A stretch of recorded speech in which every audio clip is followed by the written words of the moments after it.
Jedným z najväčších priorít a najväčších problémov našej obci je vysoká miera nezamestnanosti. V našej obci sa nachádza 2600 obyvateľov a z toho máme 400 nezamestnaných. Druhú väčšinu nezamestnaných tvoria ľudia z marginalizovanej rómskej komunity.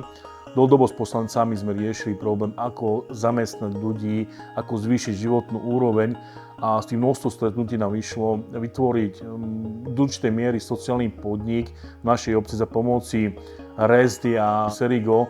Po dlhšej dobe komunikácií, po 12 mesiacoch nám vyšlo, že vlastne najlepšou prioritou v našej obci bude založenie obecnej sociálnej firmy, sociálny registrovaný podnik, kde vlastne pomôžeme dlhodobým ľuďom nezamestnaných, kde budeme užívať všetky prioritné projekty, ktoré má obec v dispozícii cez rôzne granty a rôzne výzvy. No a táto ulica sa v roku 2011-12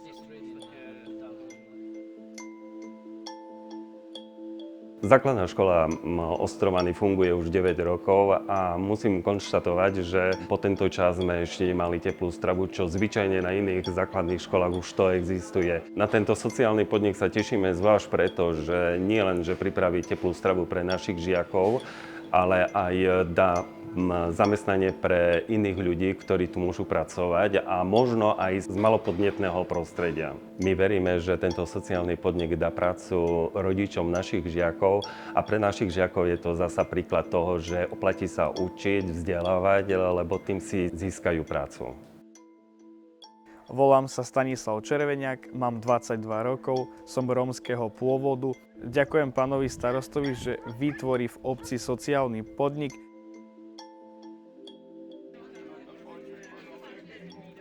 V Ostrovanoch a v okolí je ťažké zohnať prácu a som veľmi rada, že obec dokáže poskytnúť pracovné miesto v Pusti pomocná sila v kuchyni. RESD je mimovládna organizácia, ktorá podporuje obec Ostrovany v založení sociálneho podniku, ale aj celkovo prináša sociálne inovácie do rómskej komunity v Ostrovanoch.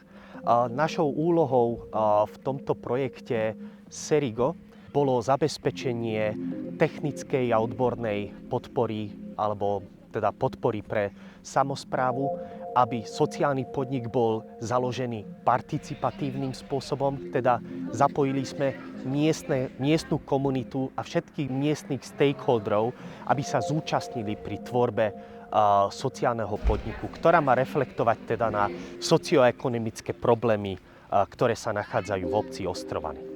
Projekt Serigo vytvára priestor a poskytuje možnosť pre vidiecké oblasti, pre vidiecké samosprávy, aby boli úspešní v rámci sociálnej a zelenej ekonomiky a solidárnej ekonomiky.